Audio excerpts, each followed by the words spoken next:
cabe todo el dolor del mundo, en mi vientre cabe todo el amor del mundo, de mis pechos beben todos los niños del mundo, todo el temor del mundo en mis manos cabe.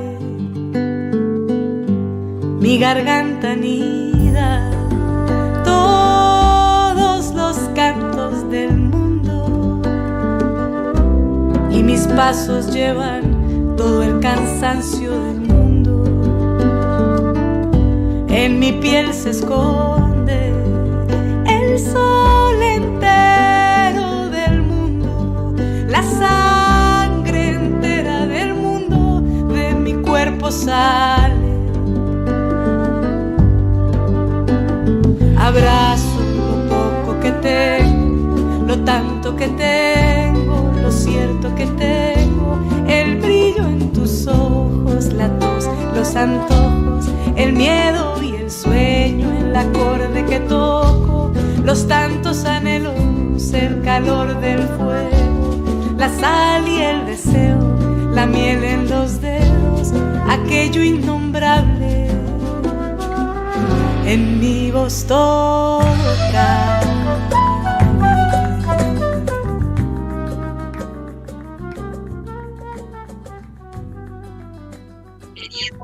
¿Cómo están? Estamos aquí en Radio Rosario Clásica en otro programa de Conversando con Más Mujeres. Mi nombre, Mirta Sarafia, y este es un programa pensado para que las mujeres hablemos en primera persona.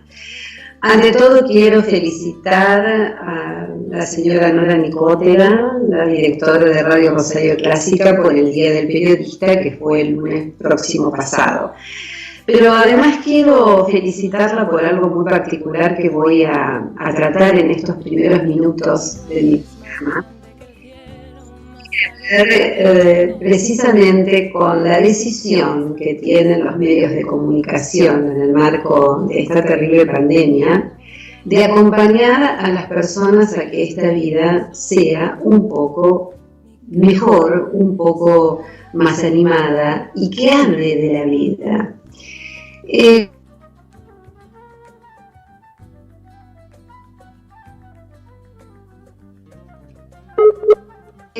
Nosotros hemos visto, perdón, ahí estamos otra vez, demasiado las horas que nosotros vemos transcurrir en los programas de televisión y en los programas de radio, utilizando entrevistas o utilizando programas que solo nos hablan de la muerte, de las nuevas cepas, entrevistando a médicos que todo el tiempo están hablando de la enfermedad.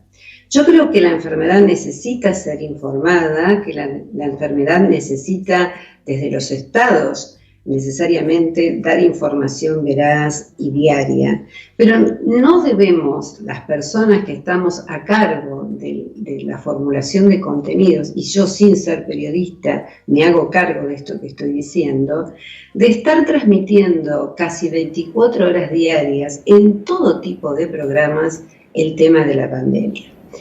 Resulta ser que la vida sigue, que la cultura sigue, que tendríamos que estar investigando cuál es el impacto que las poblaciones mundiales y concretamente la población de mi país, porque yo consumo los medios masivos de mi país fuertemente, cuál es el impacto que la población está teniendo después de más de 15 meses de escuchar sobre este tema y cuántas otras cosas están pasando maravillosas en la vida de las personas que a pesar de todo esto siguen creando, siguen construyendo, siguen trabajando y siguen teniendo muy buenas noticias para dar.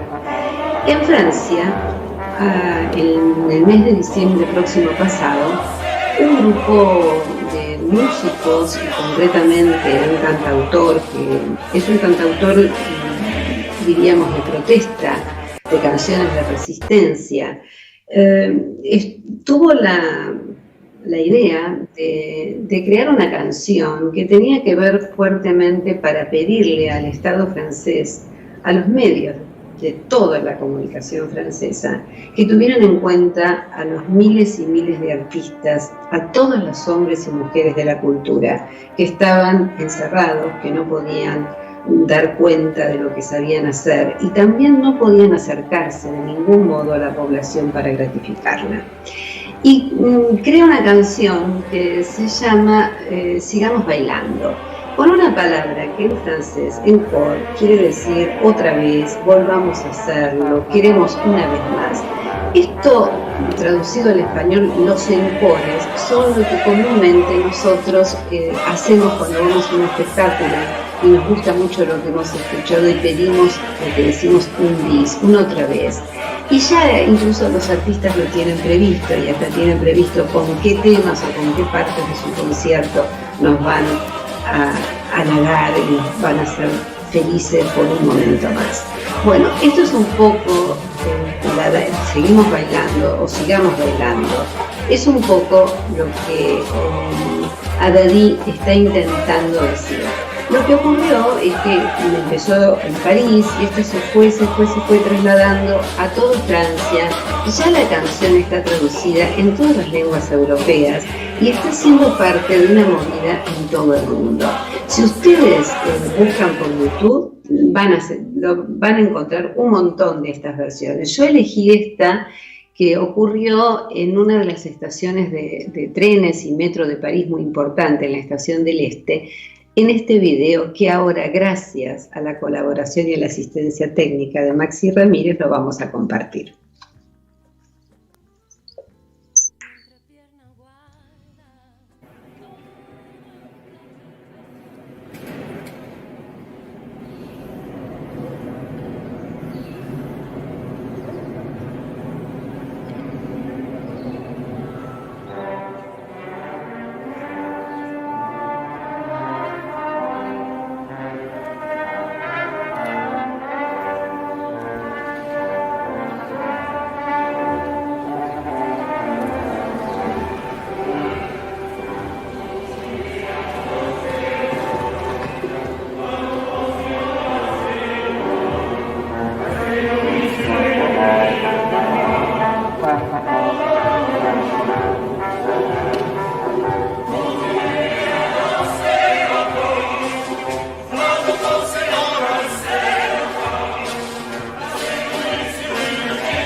Nora Nicosia, porque usted sigue bailando todavía y sigue produciendo contenidos en su Hoy es el Día y en su radio para que las personas sigamos disfrutando de la cultura.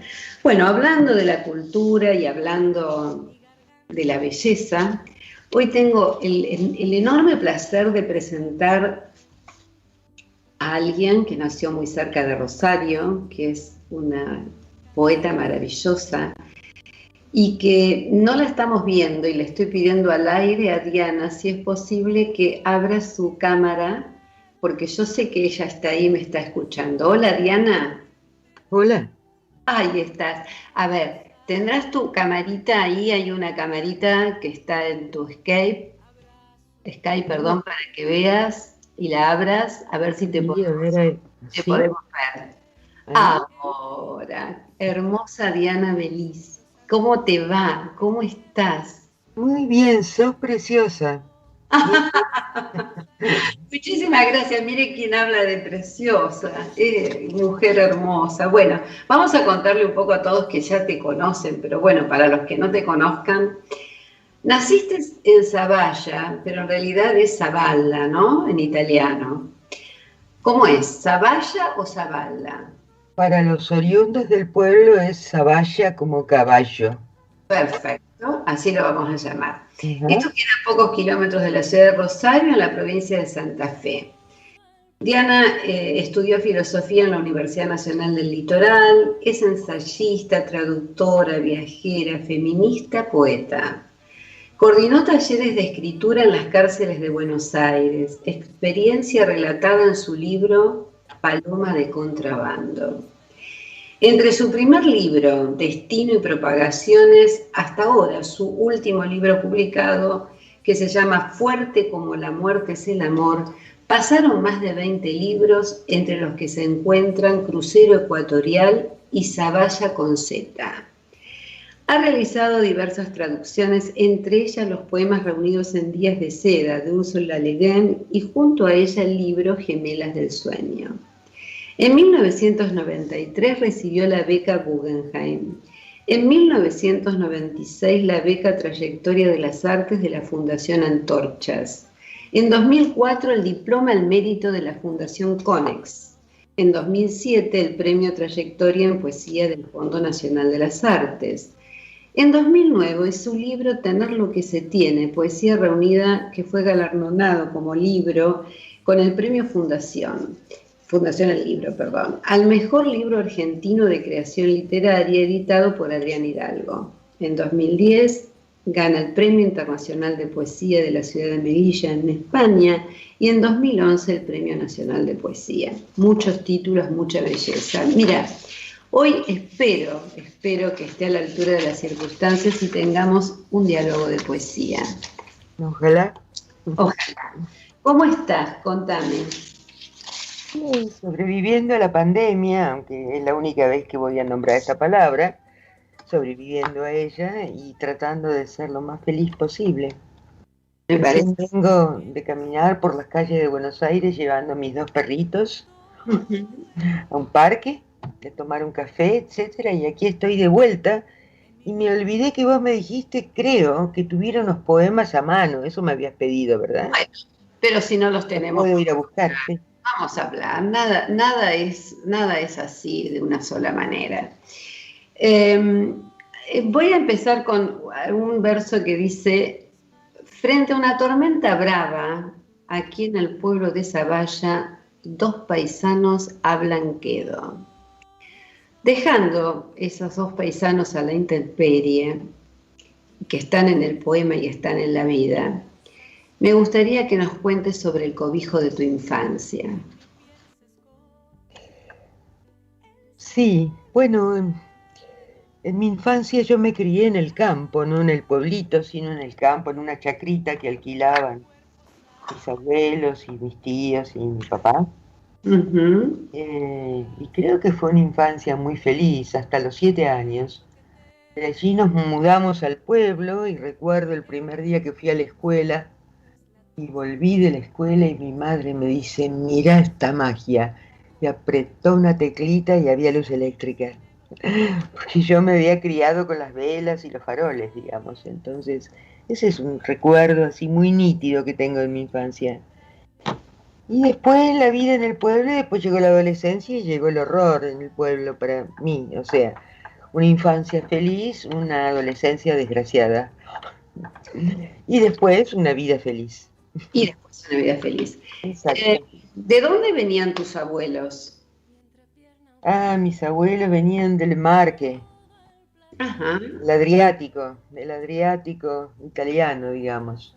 Hace unos años estuve allí, unos pocos años.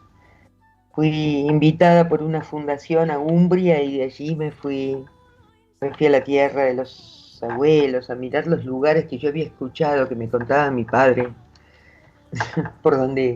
del pueblito medieval por donde ellos habían estado. Pero no me acuerdo el nombre ahora, ¿vos podés creer? Con la edad la memoria se te hace pelota, digamos, vas olvidando casi todo. Sí, a todos nos va pasando, Bueno, mira, yo también provengo de allí. Yo provengo de un pueblo, digamos, mis abuelos, que se llama Macerata. Claro, Macerata es una ciudad ya, digamos, es una ciudad preciosa. Sí, es una provincia y es una ciudad, ¿no? Es la cabecera de su provincia. Sí. Pero bueno, venimos de ese mismo lugar. Yo de mis 4 abuelos hay 2 que vienen del Adriático y de las colinas marquellanas. Así que algo en común tenemos, Diana. Sí, debemos tener muchas cosas en común. Seguramente, no lo dudo. Sí. También tenemos algo en común, que fuimos las primeras, en este caso mujeres. Creo que no tenés hermanos varones. No. Y no sé si sos la mayor o la menor, pero bueno. Soy la mayor. Sos la mayor. Con nosotras llegaron los primeros libros de la familia. Uh-huh. Así es. Bien, ahí tenemos otra coincidencia. Y también escuché por allí que hubo una situación muy bella que fuiste a presenciar en el momento que tu madre culminó la escuela primaria. Contame sobre ella, algo que quieras contarme, de ella y la palabra, de ella y la canción, de ella y la poesía. A mi madre era una mujer extraordinaria y mi padre era un dulce total. Yo guardo los mejores recuerdos de ellos, digamos. Mi madre era como una peronista pasionaria, sí, era divina mi madre, ¿no? Y mi papá contenía esa pasión de mi madre con una suavidad y con un cariño enorme. pero no sé qué contarte de ellos. ¿Qué te puedo contar? No, Te no, puedo contar que hicieron de mí la poeta que soy, ¿no? Comprándole los primeros libros, mandándola a la escuela. Fui la primera de la familia que hizo la escuela secundaria, la primera que llegó a la universidad. Eso, digamos, eso es todo bueno. Y a su vez así me hundió en una soledad muy grande, porque en un pueblito pequeño y pacato como era Zavalla, en aquel entonces, digamos, era difícil para una adolescente rebelde y revolucionaria como era yo, digamos, ¿no? Para una adolescente que leía y que había leído mucho ya desde niña. ujú. Eh, entonces yo recuerdo, por ejemplo, que caminaba por las calles del pueblo y se levantaban las persianitas para mirarme del lado de adentro, para Ujú. mirar el monstruito que iba caminando. Pero bueno, eso fue hace muchos años. Ahora soy una viejita tranquila que va, tengo una casa en el pueblo, paso temporadas allá y lo paso muy bien y todo el mundo me saluda y me sonríe y yo saludo y sonrío a todo el mundo, digamos, ¿no? Sí, sí, es como corresponde. La pregunta que me surge en este momento cuando vos te mirás o nos contás esa imagen de las mujeres detrás de los visillos, viéndote Ujú. pasar como alguien que no comprenden, como alguien que tienen que aceptar pero que en realidad no aceptan. Estaban apresadas, digamos, claro está. Mientras que yo ya estaba medio en libertad, te diría, ¿no? Pero sí, claro. Bien, y después, Recuerdo sobre todo a las mujeres del pueblo, fíjate, más que a los varones, ¿no? Eh, seguramente. Hermosas mujeres, pero lástima que con la boca tan cerrada, con la cabecita también con rienda, digamos, ¿no? Muchas de ellas se la han sacado, por suerte. Por supuesto, por supuesto. La pregunta que te hago, ¿en qué punto de esa adolescencia vos sentiste que pudiste llevar adelante esa mujer que iba creciendo, que iba deseando? ¿Quiénes fueron tus referentes para sostenerte y no ser vencida por los visillos? Ujú. Yo creo que de manera contradictoria fue mi madre, ¿no? De manera contradictoria porque ella quería otro modelo para mí que el que yo elegí, pero que ella me empujó a elegir lo que yo quería elegir al mismo tiempo, digamos, ¿no? Eh, Eso, creo que fue mi madre, sí. Y Ujú, mi padre que fue un dulce y que también se bancó todo lo que se tenía que bancar en ese pueblo, y que me ujú. llevaba a tomar café con él en el café del pueblo donde solo iban varones, y él me llevaba a tomar un cafecito. He vuelto a ese café y ahora me reciben con una sonrisa, me dan una copita, digamos, cuando ¿Ese, llego. ese café es el Cervantes? El Cervantes, sí, donde hay un poema ahí en el Hay último un poema libro. bellísimo sobre eso, ¿no? Y sobre el juego de las cartas. Vos sabés que respecto a las cartas, mis abuelos italianos, concretamente más el siciliano que el marquesano, desde muy Ajá. temprana edad me enseñó a jugar a las cartas y a las Ujú. mismas cartas o a los mismos juegos que jugaban los varones. Mirá qué bien. Y la abuela, antes de fallecer, cuando yo tendría 20 años, me Ujú. dijo, prometeme que nunca te vas a casar. Ajá. Pero te casaste.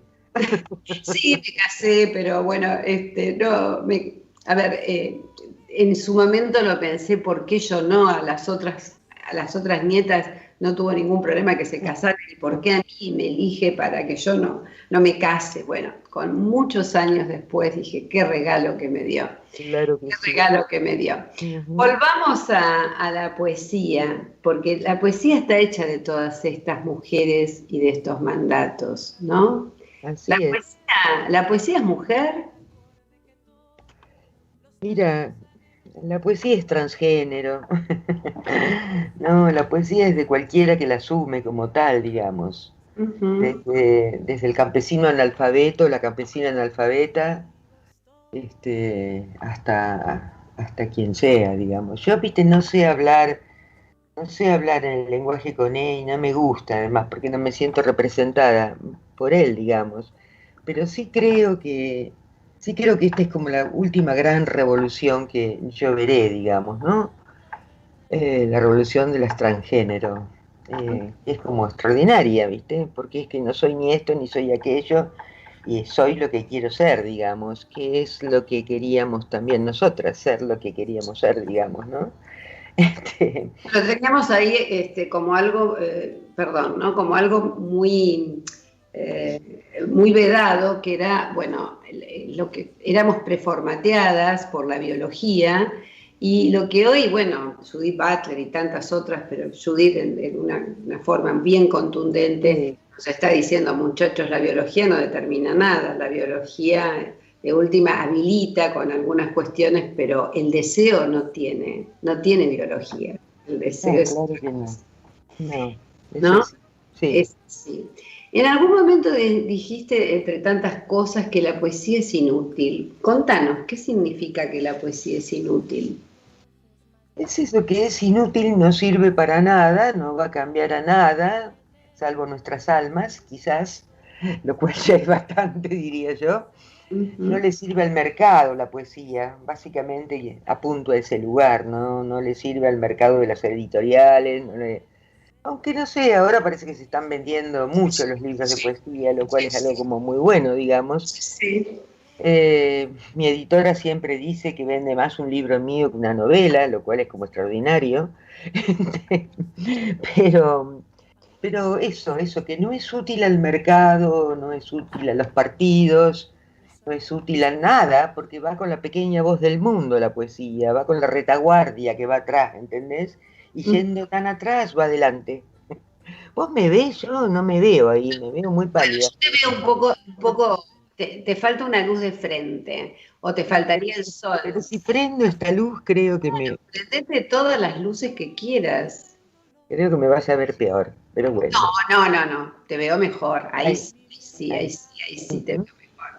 Bien, la poesía es la primera, ¿no? En la historia humana, digamos que la poesía fue durante mucho tiempo el único recurso subliminal de la humanidad. Quiere decir... El canto, sobre todo, ¿no? El canto. Por supuesto. El canto, la oración, todo eso tiene que ver con la poesía. Así la oración, el canto, creo que lo tuvo que ver desde las cuevas paleolíticas hasta ahora, digamos, que se mantiene intacta. Qué cosa, ¿no? Es así, se mantiene intacta, sí. La pregunta es, ¿quién o cómo llegaste a la inútil poesía? ¿Por qué decidiste ser poeta? Yo tengo un recuerdo de cuando era muy niñita, de ver pasar muy a lo lejos un trencito, un trencito que iba por el mundo, por el lejano mundo, ¿no? Y que sentí tan emoción que dibujé el trencito con una pinturita naranja en el parante de una chata de maíz. Y yo creo que ahí escribí mi primer poema, aunque no fuese con una grafía verbal, digamos, ¿no? Creo que me llegó cuando era muy pequeñita, desde los sonidos del mundo me llegó, digamos, ¿no? Y después desde las coplas populares, cuando tenía 4 o 5 años, que se cantaban en la chacra cuando venía la gente del NOA y del NEA a juntar maíz con la familia, a sembrar las papas porque no alcanzaba la familia a hacerlo todo, digamos. Y por las noches o cuando llovía cantaban estas coplas maravillosas. Creo que las coplas me ataron a la poesía para siempre, digamos, ¿no? Las coplas indoamericanas, ¿no? Eso creo. Y después, bueno, los primeros libros que leí, claro está, digamos, ¿no? Bien, nosotros sabemos que has sido una viajera y después vamos a hablar de este viaje, de tu viaje iniciático durante 6 años por América. La pregunta previa, para quedarme un ratito en el umbral de ese viaje sudamericano o americano, porque incluyó América del Norte, la pregunta que te hago es, ¿cuánto más viajaste con ese mismo deseo de conocer? Bueno, he viajado mucho en mi vida. Todavía tengo alitas en los pies, todavía me gusta hacerlo, digamos, ¿no? El año pasado fui a África, por ejemplo, a donde quería ir desde mi niñez. Me quería ser monja para poder ir a la África. No se me ocurría de qué otro modo. Entonces quería ser una monjita viajera que fuera al África. Eh, pero, pero eso, he viajado mucho, pero el viaje más extraordinario es ese viaje que hice con los camiones por las carreteras de la América Latina y de Estados Unidos, digamos, ¿no? Ese es como el viaje que más tengo en el corazón, digamos, y el que más se ha representado en mis libros, quizás, digamos, ¿no? Aunque ahora estoy escribiendo un librito que creo que tiene que ver con la islita del Paraná, donde paso largas temporadas, y con África, con los grandes animales de África y los grandes animales de los sueños en esa islita, digamos. Pero no sé si hace sentido todo esto que te estoy contando, no hace ningún sentido. A mí me gustaría hacer una entrevista que a vos te gustara. Es la que me gusta, porque yo de Bueno, última soy la responsable de esto. No sos vos la responsable. La que te bien, está preguntando soy yo. Y en realidad esto es como un baile.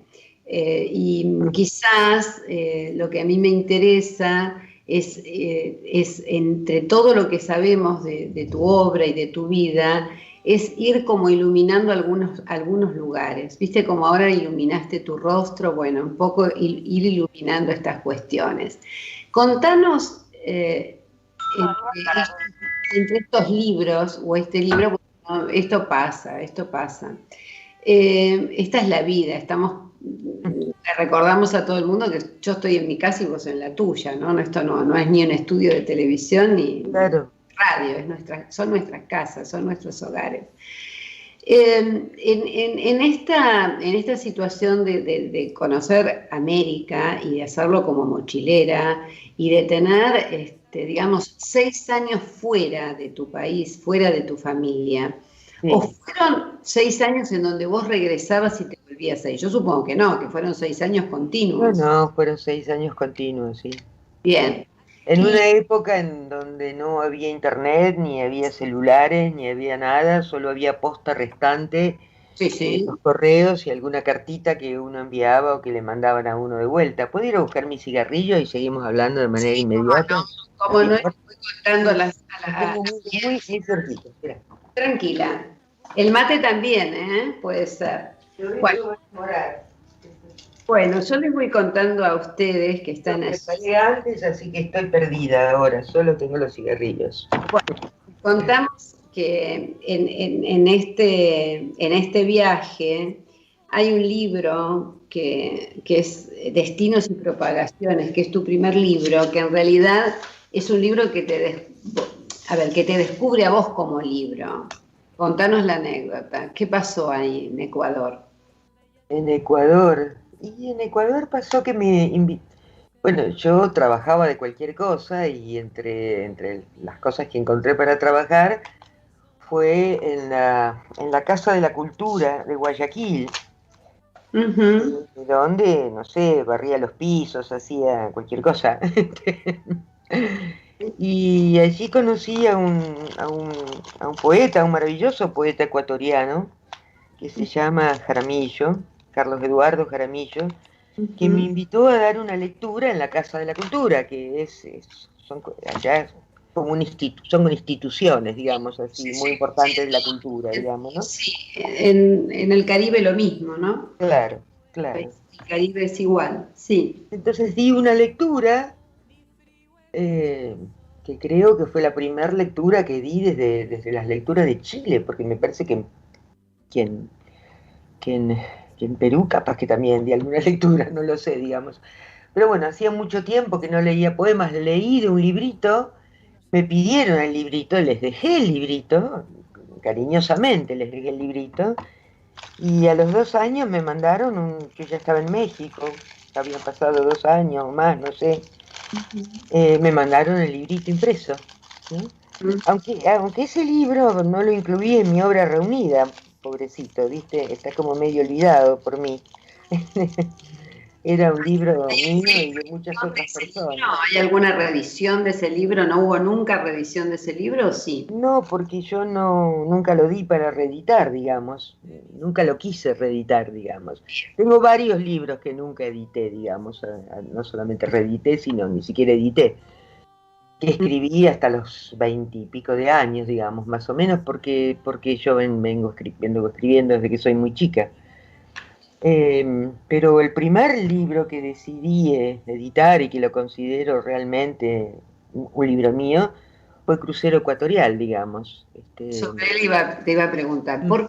¿por qué lo consideras tu primer libro o tu primer libro maduro, aquel libro que te está representando como Porque era inicial? un libro todo de mí ese. Todavía ahora lo leo y digo, sí, este es mi primer libro. Los otros fueron como preparatorias hasta llegar a ese libro, ¿no?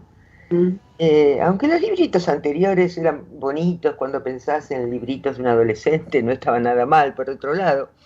Pero bueno, ahora que me piden todo el tiempo un libro, mirá que he escrito muchos libros, y me siguen pidiendo libros inéditos para publicar, quizás los saque a relucir, digamos, de los, de los cuadernos que tengo en la biblioteca y los dé para publicar también.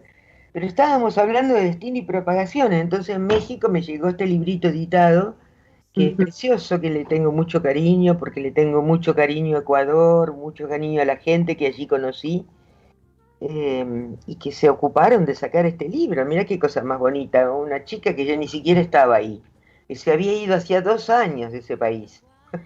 Maravilloso. Llegó este librito a México, sí, sí. Bien. Pregunta, te llegó de Ecuador a México, en ese momento estabas en México. ¿Cuántos Ah, años viviste en Estados Unidos?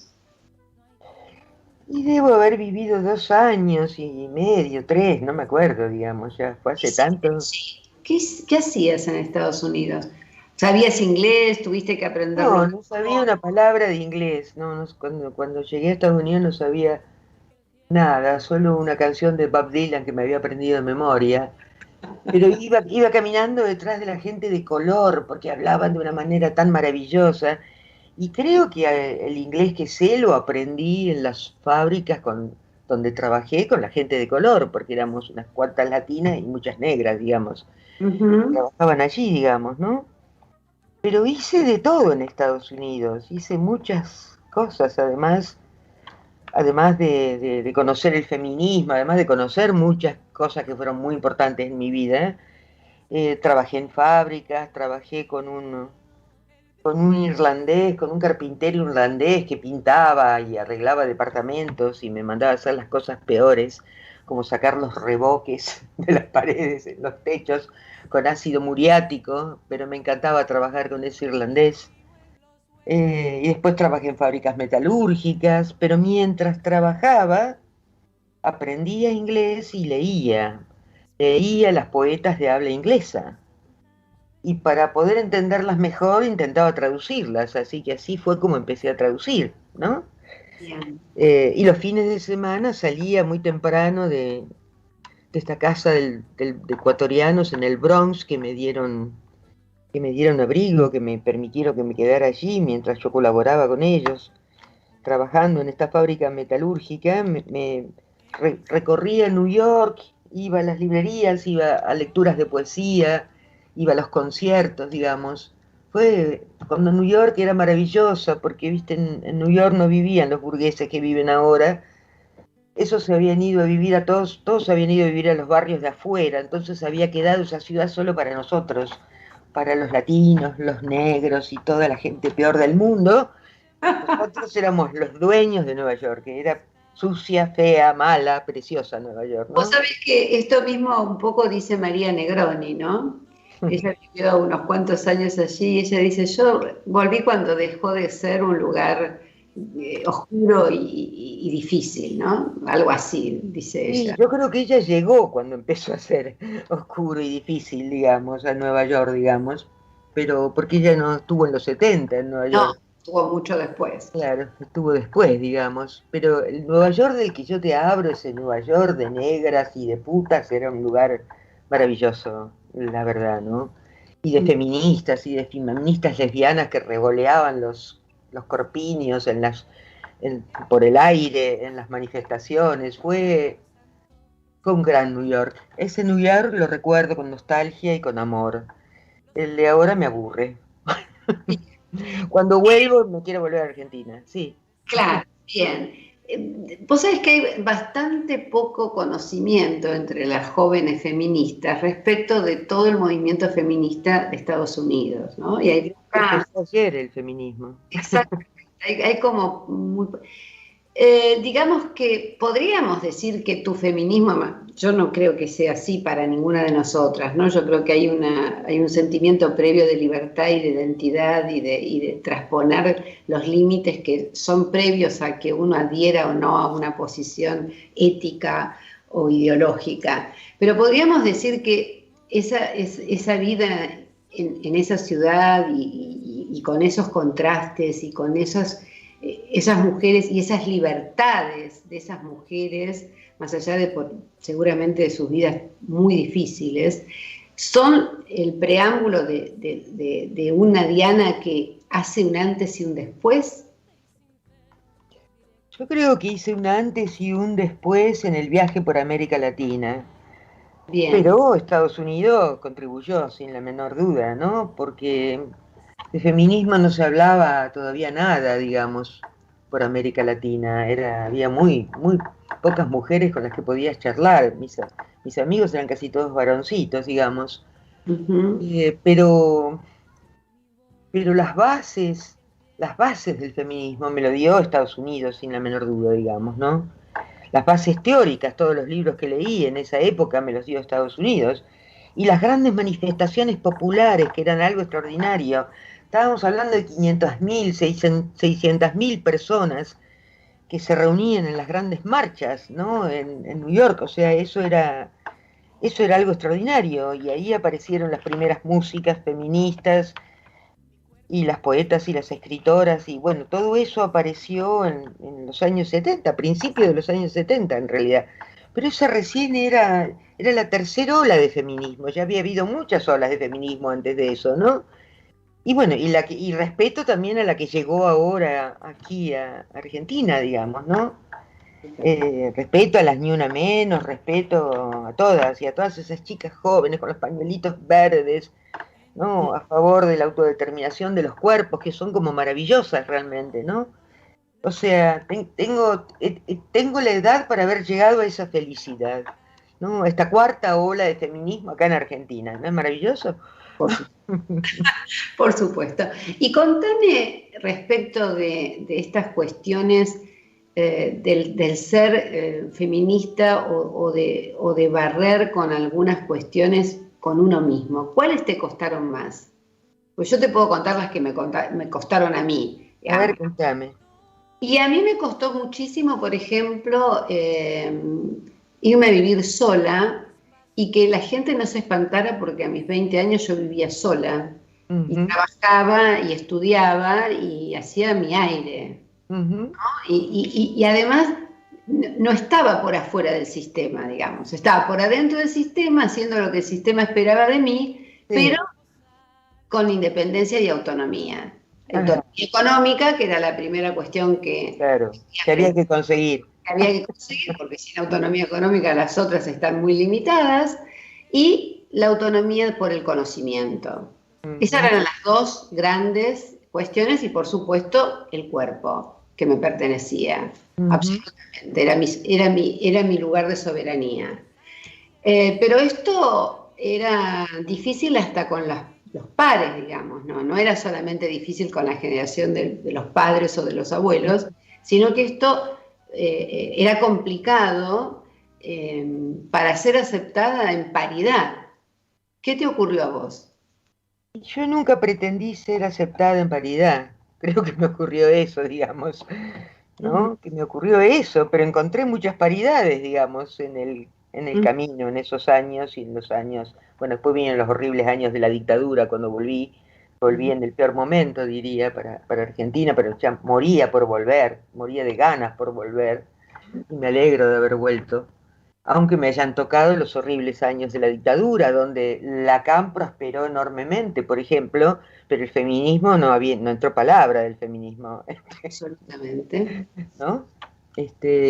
Pero, ¿qué es lo que más me costó? Creo que nada me costó. No me costó nada, porque siempre fui una rebelde, entonces siempre me encantó ese lugar de ser la loca del grupo, la loca del pueblo, la loca de la ciudad, la loca, ¿entendés? Digamos, ¿no? Ujú, ujú.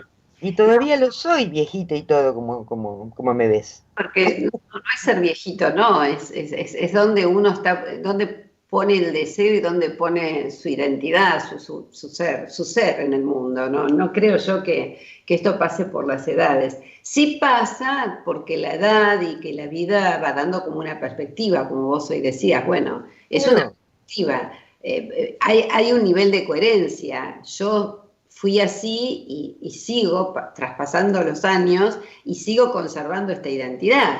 ¿Sí? Podré cambiar alguna cosa, el color del pelo, la piel, pero lo que no cambia es aquello que soy.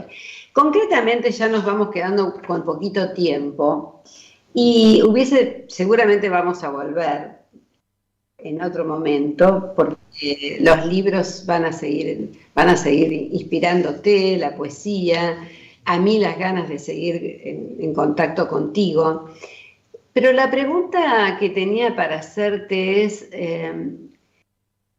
¿cuál es el mensaje? No sé si la palabra es mensaje. Yo sé que vos seguís dando clases, seguís formando gente en la escritura, pero ¿cuál sería lo que vos deseás para las mujeres y también para los varones que escriben? Digamos, el que escribe puede ser de tal género, digamos. Pero sí, ¿cuál sería desde tu posición y desde esta soledad que vos marcás como el escritor, como todo en general, cualquier artista es un solitario y vive mucho tiempo consigo mismo? ¿Cuál sería para tantos que escriben? Porque ahora es maravillosa la cantidad de jóvenes que escriben, las pequeñas editoriales que los editan, pero también es cierto que hay un montón de gente que quiere y no puede hacerlo. ¿Cuál sería para vos algún consejo o alguna cuestión que quisieras? No sean cobardes, les diría simplemente. Bien. Que oigan, que se oigan a sí mismas, que oigan su corazón, digamos. Porque es eso, la poesía es eso y muchas cosas más, y es muy difícil de ser bien escrita, digamos, ¿no? La poesía, digamos, es el género más difícil de todos, yo creo, de todos los géneros de la escritura. Quizás la poesía sea el más difícil. Llegar al corazón de la gente con la poesía es algo dificilísimo. No sé ni cómo sucede eso.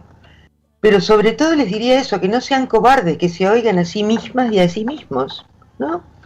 Y eso es lo que todo el tiempo hago cuando doy clases, además de leer los textos y de dar recomendaciones bibliográficas y de enseñar muchas cosas.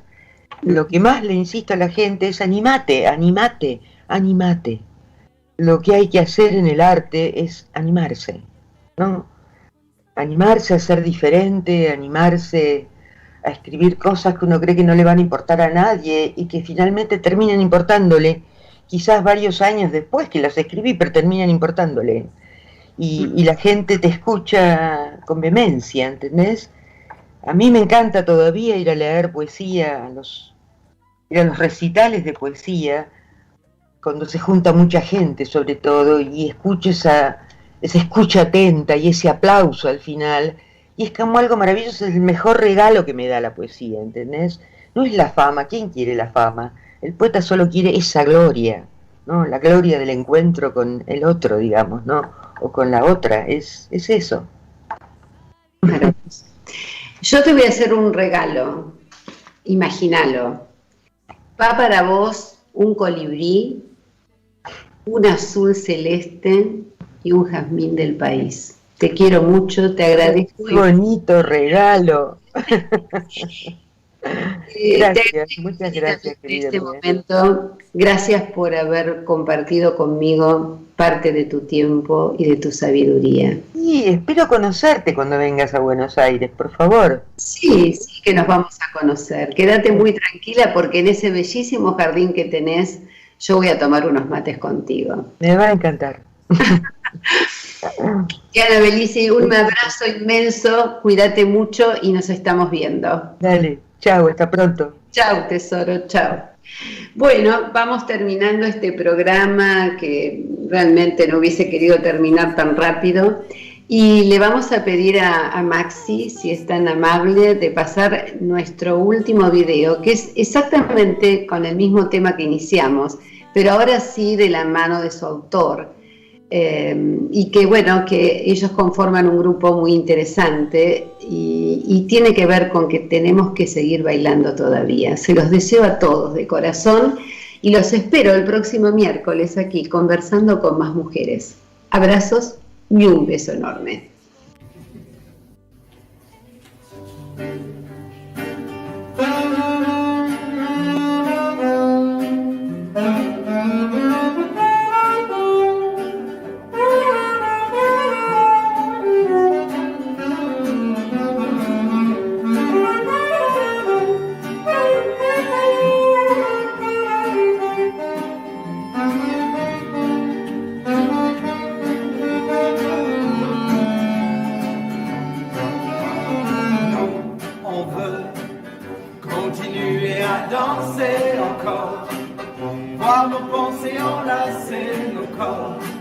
Passer nos vies sur une grille d'accord. Oh non, non, non, non, non, non. On veut continuer à danser encore. Voir nos pensées enlacer nos corps. Passer nos vies sur une grille d'accord. Nous sommes des oiseaux de passage, jamais dociles ni vraiment sages. Nous ne faisons pas allégeance à l'aube en toutes circonstances. Nous venons briser le silence.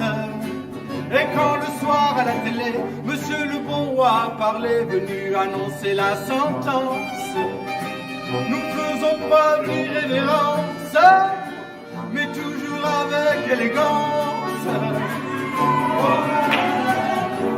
On veut continuer à danser encore, voir nos pensées enlacer nos corps. Passer nos vies sur une grille, d'accord. Oh non, non, non, non, non, on veut continuer à danser encore. Voir nos pensées enlacer nos corps. Passer nos vies sur une grille, d'accord. Auto, métro, boulot, conso, auto-attestation, consigne, absurdité sur ordonnance. Et malheur à celui qui pense. Et malheur à celui qui danse. Chaque mesure autoritaire, chaque relance sécuritaire voit s'envoler notre confiance. Il faut preuve d'un temps d'insistance pour confiner notre conscience. Oh non, non, non, non, on veut continuer à danser encore. Dans nos pensées enlacer le corps. Passer nos vies sur une grille, d'accord. Oh non, non, non, non, non, non, on veut continuer à danser encore. Voir nos pensées enlacer nos corps. Passer nos vies sur une grille, d'accord. Oh non, non, non, non.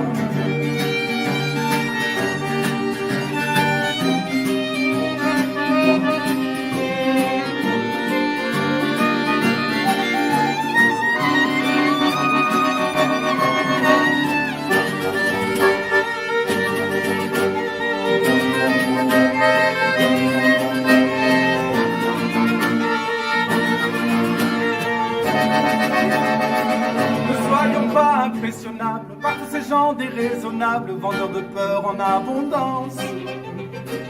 Sachons les tenir à distance, angoissant jusqu'à l'indécence. Pour notre santé mentale, sociale et environnementale, nos sourires, notre intelligence. Ne soyons pas sans résistance, les instruments de leur démence. Oh non, non, non, non.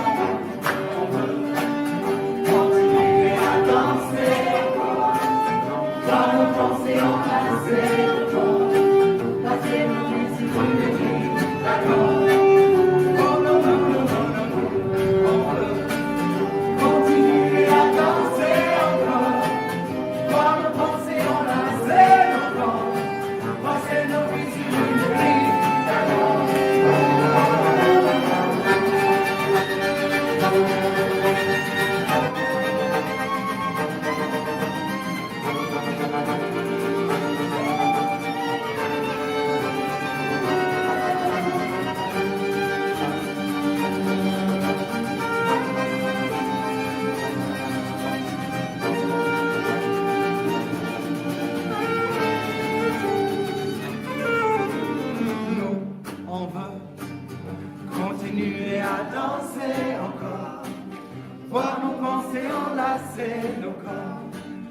passer nos vies sur une grille d'accord. Oh non, non, non, non, non, nous, on veut continuer à danser encore, voir nos pensées enlacer nos corps, passer nos vies sur une grille d'accord.